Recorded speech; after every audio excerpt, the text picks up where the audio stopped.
ಲಕ್ಷ್ಮೇಶ್ವರ ಸಮೀಪದ ಹೂವಿನಶಿಗ್ಲಿ ವಿರಕ್ತಮಠದ 47ನೇ ಜಾತ್ರಾ ಮಹೋತ್ಸವ ಜನವರಿ 13ರಿಂದ 15ವರೆಗೆ ಜರುಗಲಿದೆ. ಈ ಕುರಿತು ಮಠದ ಚೆನ್ನವೀರ ಸ್ವಾಮೀಜಿ ಬುಧವಾರ ಮಾಹಿತಿ ನೀಡಿದರು. ವರದಿ ನಾಗರಾಜ ಹಣಗಿ, ಪ್ರಜಾಧ್ವನಿ ಲಕ್ಷ್ಮೇಶ್ವರ. ಓಂ ಶ್ರೀ ಗುರು ಬಸವಲಿಂಗಾಯ ನಮಃ. ನಮ್ಮ ಹೂವಿನಶಿಗ್ಲಿ ವಿರಕ್ತ ಮಠದ ಜಾತ್ರೆ ಅಂದರೆ ನಾಡಿನೆಲ್ಲೆಡೆ ಪ್ರಸಿದ್ಧಿಯನ್ನು ಪಡೆದಿರ್ತಕ್ಕಂಥದ್ದು.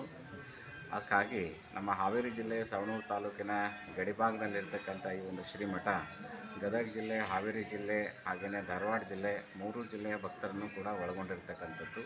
ಇಷ್ಟೇ ಅಲ್ಲದೆ ನಮ್ಮ ದೂರದ ಬೀದರ್ ಜಿಲ್ಲೆ, ಮಹಾರಾಷ್ಟ್ರ, ತೆಲಂಗಾಣದಲ್ಲೂ ಕೂಡ ಭಕ್ತರನ್ನು ಇದು ಪಡ್ಕೊಂಡಿದೆ.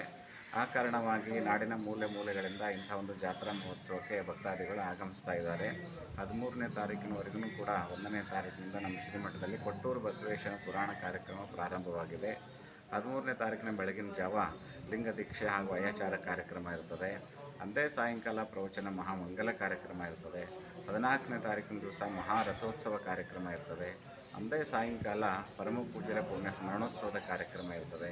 15ನೇ ತಾರೀಕಿನ ದಿವಸ ಕಡಿಮೆನೋತ್ಸವ ಕಾರ್ಯಕ್ರಮ ಹಾಗೆಯೇ ಧರ್ಮಸಭೆಯ ಕಾರ್ಯಕ್ರಮಗಳು ಕೂಡ ಶ್ರೀಮಠದಲ್ಲಿ ಸಾಗಿ ಬರ್ತಾ ಇದ್ದೇವೆ.